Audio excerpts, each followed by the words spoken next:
What's up, TKO Nation? Welcome back to the TKO Podcast. Make sure you tune in. Rich Millionaire. That's right, baby. We are back. Technical Knockout, the MMA Podcast. I'm your host, as always, Hussein. And today we are going to be talking about UFC 316, Austin 316, Newark 316, Merab Dvalishvili versus Sean O'Malley.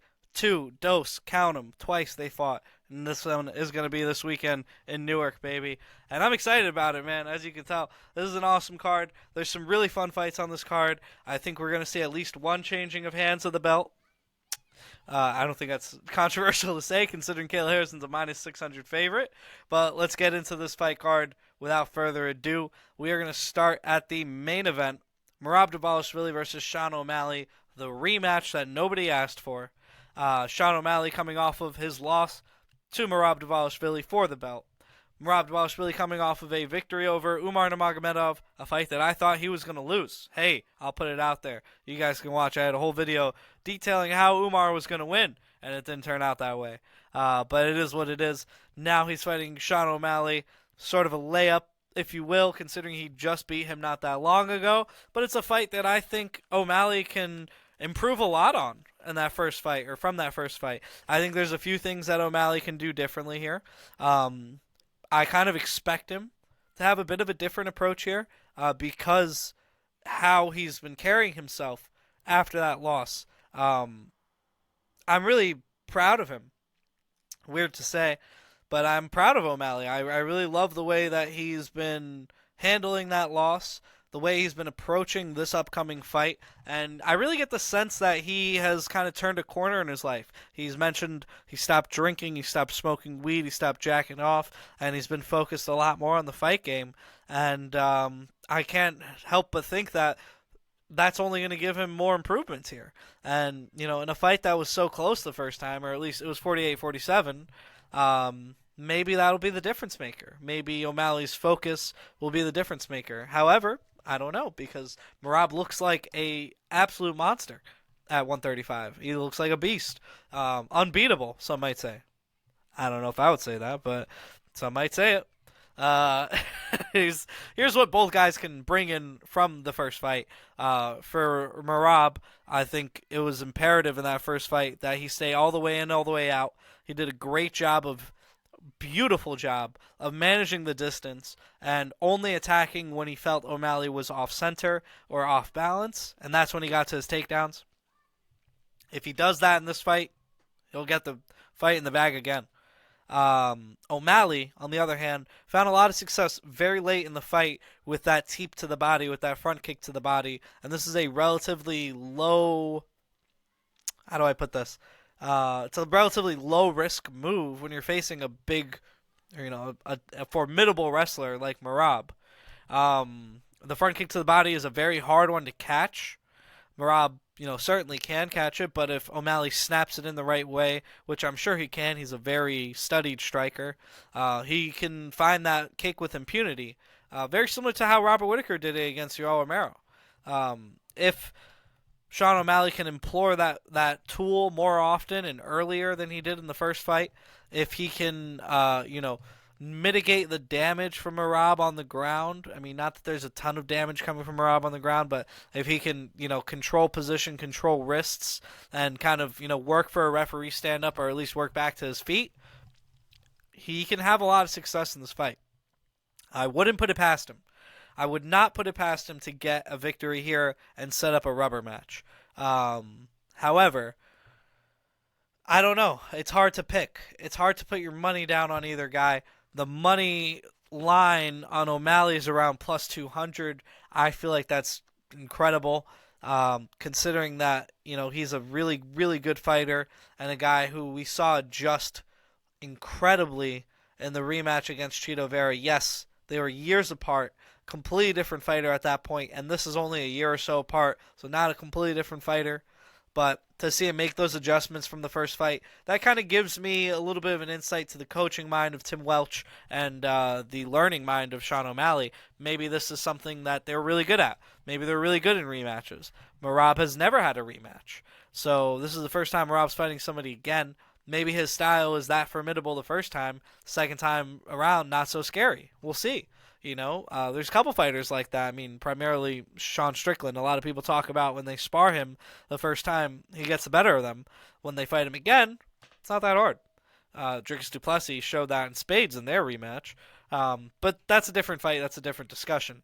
This weekend, I think you'd be crazy to not side with the champion, considering that all the momentum is in his corner right now. Considering that huge victory he just had over Umar Nurmagomedov, where he proved us all wrong, or at least, me and several other pundits wrong, I think it'd be crazy to not go against Morab here. However, the money line at minus 250 or whatever it is exorbitant. I think Morab by decision is a much safer bet in any capacity. It's probably minus 110 or something like that, minus 150. Even still, it's a much safer bet. Morab very rarely gets a finish. Sean O'Malley has proven to be pretty hard to put away. So, I think Morab by decision is a good bet if you are going to go on the Morab side. If you're going to go on the O'Malley side, take the money line. Don't be greedy. Maybe he gets a knockout, dude. Maybe he wins a decision by, landing better volume and damage over the course of 5 rounds. If we get to a point in this fight where O'Malley's up 3 rounds already, that's a pretty tough fight for Merab to come back from, considering he doesn't have any finishing ability, as we just mentioned. It's a pretty hard fight for him to come back from. So I think taking the money line on O'Malley is a smart move if you like the O'Malley side. But ultimately, this is a fight that I'm not going to bet on, bro. I'm not. Come on, man. What do you think this is? You know what I mean?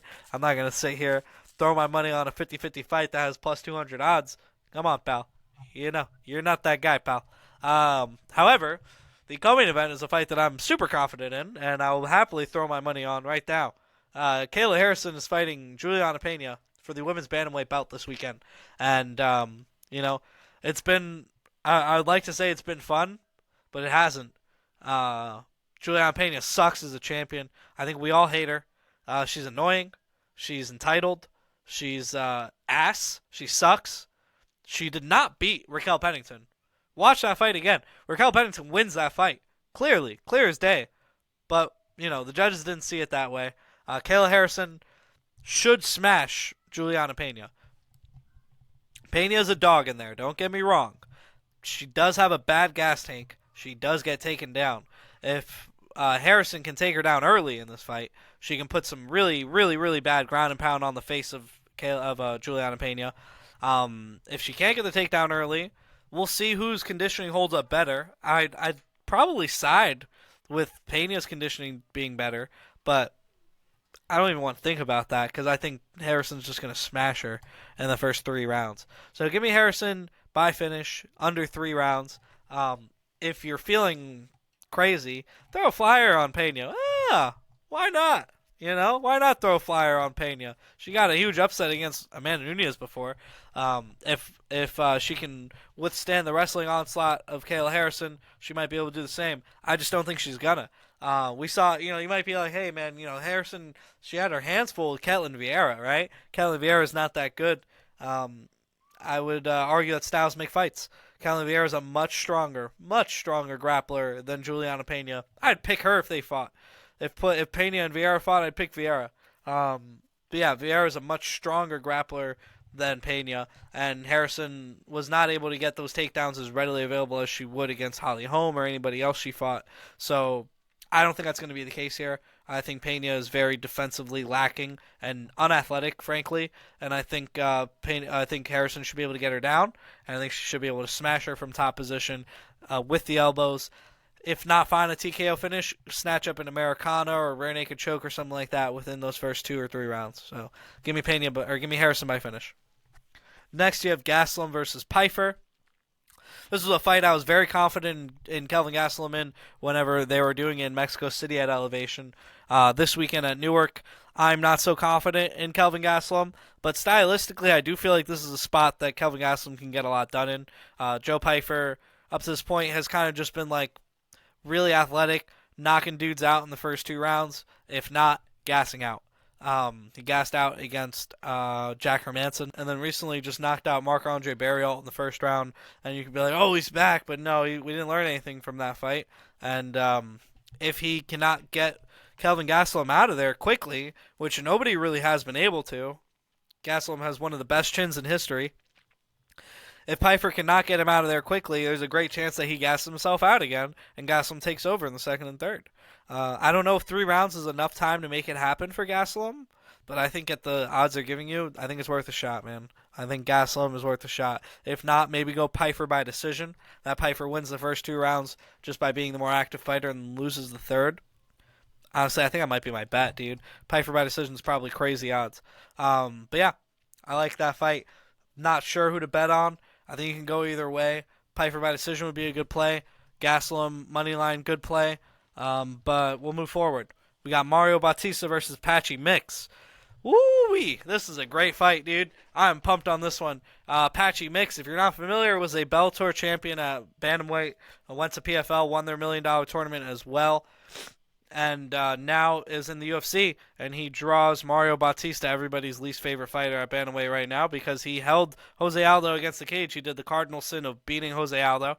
And, yeah, I mean, you know, if you guys didn't like Mario Bautista because he held Aldo against the cage, and you're like, oh, please save us, Patchy Mix, I hate to break it to you, but Mix is also a grappler, and there's a great chance that he employs that similar game plan here, or at least goes to the wrestling over and over and over against Bautista. As far as a pick goes here, I do believe that Mix is a good pick. I think Mix is a very high-level fighter, and I'd put him in that top 5 range of the UFC bantamweight division. I'm really happy he got signed. Do I think that it'll be enough to beat Bautista? Probably. Bautista is really tough, man. He's really tough, and he's really scrambly, and he's really good at finding damage in the middle, in the in-betweens.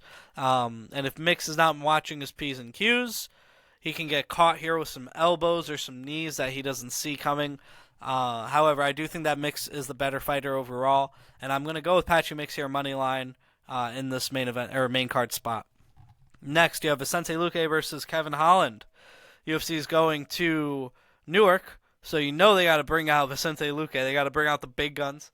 He's fighting Big Mouth in Kevin Holland, and I hate this fight. I really do. I love Vicente Luque, and although he is on a slight resurgence right now, beating Themba Gorimbo in that first round and Rafael dos Anjos not too long ago, you know, the brain bleed that he had is still very prescient on my mind. And when you're fighting a big hitter like Kevin Holland, this is the kind of fight that gives me a lot of pause, you know. Holland is just coming off of that victory over Gunnar Nelson, which he looked great in. So he's kind of due to have a lackluster loss. I don't know if this will be it, though, because Vicente Luque is an old man, and he's slow. And, you know, he was able to get that victory over Themba Gorimbo by hurting Gorimbo and then catching him in the Darce choke or Anaconda when Gorimbo shot in. Kevin Holland does not get hurt. He has a brick for a head. The only person who hurt him or dropped him that I can remember was Michel Osechuk. But that guy hits really hard, and that's up at middleweight. At welterweight, I think Holland is a bit more of a juggernaut. And I expect him to take Luque's best punches here and probably knock out Luque, honestly, with a straight right hand. If he can't find the knockout, I think he should comfortably win a decision here. But either way, I like Holland in the money line slot. I think it's a safe bet, and I'm going to go with that on this main card opener. Next, you have Bruno Silva versus Joshua Van. I love this fight. Joshua Van, phenomenal flyweight. We've seen him rise through the ranks and do a very good job lately. Relatively recently, he came up short against Charles Johnson, but after that, he's on a 3-fight win streak over some solid names in the flyweight division, I should say. Bruno Silva sort of not looked spectacular in his UFC career so far. Got a knockout loss to Manel Kape. Before that, had a couple of decent wins. Had a loss to Tagir and David Dvorak, all solid fighters in their own right. I just feel like Van is going to be too much here. I think Van, as he always does, is going to come on very strong in that second and third. And we saw Bruno Silva kind of tail off a lot in that third round against Kape, and I kind of expect the same thing to happen here. So give me Van by knockout rounds 2 or 3. Next, you have Azamat Murzakanov versus Brenson Riverio. Easy fight to pick, in my opinion. Murzakanov should nuke this guy. Riverio, not very high level in my eyes, and I expect him to get flushed out by an overhand right from Azamat. Azamat Murzakanov, super crafty fighter. sneaky. And when I say crafty, I mean like he has one or two great tools, but he finds so many ways to use them. You have to call the guy crafty. You have to call him sneaky, because you know what he's going to try to do, and he still does it. He's going to throw that overhand right, and I think he's going to catch Brenson Riverio with it cleanly and knock him out, probably in the first, maybe the second. But I like Makana by KO in this fight for sure. And then you have a heavyweight affair. You have Sergey Spivak versus Waldo Cortez Acosta. Oh, man, I hate this fight. I hate this fight because I hate Waldo Cortez Acosta, and I want him to finally lose already, God's sakes. He danced on the grave of Andrei Arlovsky. He just beat Ryan Spann, a fat, unmotivated Ryan Spann. Now he draws Sergey Spivak, who has only really lost to good grapplers in Jailton Almeida, Cyril Gane to a certain extent, and Tom Aspinall. Those are the guys that I can remember beating him. Marcin Tybura earlier in his career. But Spivak, the polar bear, has great judo, great hip toss, really strong on top, solid submission game. We saw him pull off that armbar victory over Marcin Tybura. That was amazing, crazy, trick out of the hat. Waldo Cortez Acosta, I'm afraid of this fight because Cortez has good takedown defense and much better boxing than Spivak. And if he can defend the takedowns from Spivak and kind of break him mentally, oh, God, I hate to say it, but he could win this fight. He really could. Waldo Cortez Acosta could definitely win this fight. He can jab and move his way to a decision victory, a lackluster one where he lands a lot of leg kicks. I pray that Sergey Spivak gets him down early and is able to finish him on the ground, but I really don't see it happening. I think Cortez is going to get this done, and I'm really not going to be happy about it. I just want him to get finished already. I can't wait for him to fight Tom Aspinall and get nuked. Next, you have Khaos Williams versus Andreas Gustafson. This is a barn burner action fight. Gustafson, sort of a wild winger of hooks. Khaos Williams, also a wild puncher, but more straight down the pipe than anything. This is a fun fight and one that I wouldn't touch with a 10-foot pole as far as betting goes. But it's going to be a good one to watch for sure. It's fun as long as it lasts. I do think that Williams has the edge here, though. He has the experience edge. In my opinion, he's a lot tougher than Gustafson. So I think that's going to be a difference maker. And I like Williams to win this fight. But at this stage of his career, you never know if his chin is just going to go one of these days. And a guy like Gustafson is exactly the kind of guy who can take advantage of that.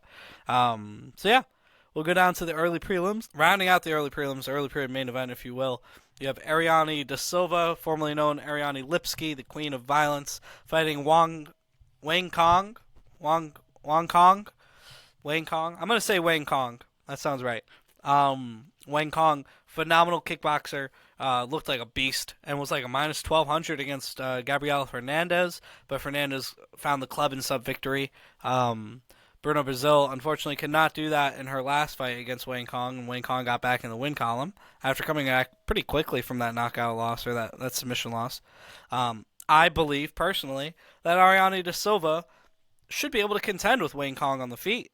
Silva's had trouble with grapplers in the past. She hasn't really had trouble with strikers. Unless Wang Kong just hits like a truck and gets Silva out of there quickly, I think Silva has a very good chance to win this weekend, and at plus 290 or 280, whatever it is, I think it's worth taking a stab at. So give me the women's MMA underdog here. I can see Da Silva being the more experienced fighter, landing some good takedowns and winning rounds in top position. I can see her beating her on the feet. We'll see what happens. But yeah, I like Da Silva money line here. Next, you have Jaka Sergi versus Ju Sang Yu. This is a gimme fight for Yu to knock out Jaka Sergi, so don't overthink it. Bet you by knockout. Next, you got Quillan Salkid versus Yanal Ashmuz. Let's hope for everybody that Quillan Salkid makes quick work of Ashmuz. Fuck him. And then you have Markel Medeiros versus Mark Choinsky. I don't know these guys. Medeiros I saw in the Contender Series. I thought he was pretty decent, but I wouldn't bet on this fight for sure. Yeah, that's about it, baby. Let's go down the betting slip real quick. Main event, we're not going to touch. We're better than that. Co-main event, we're going to do Kayla Harrison by finish in the first 3 rounds. I'm going to take Joe Pyfer by decision. Fuck it. We're going to take Patchy mixed money line. We're going to take Kevin Holland money line. We're going to take Joshua Van, rounds 2 or 3 KO. We're going to take Azamat Murzakanov by KO. And we'll round it out with Ariane de Silva in the underdog spot. So 7 picks for you here. We'll do it one more time. Kayla Harrison by finish, Piper by decision, mixed money line, Holland money line, Van knockout second or third, Mirzakhanov by knockout, and then Ariane de Silva money line to round it out. Thank you very much for watching. Thank you very much for listening. And let's get the spread, man. Last week we went about 3-2. Maybe it would have been better if the main event didn't fall out, but who's to say, really? That being said, we have 7 picks coming at you again here, and we're going to try to get that clean sweep, if not get in the green and keep our winning ways rolling. Thank you very much for watching. I appreciate y'all. Check out my Robert Whitaker retrospective coming very soon, and I love y'all. Peace out.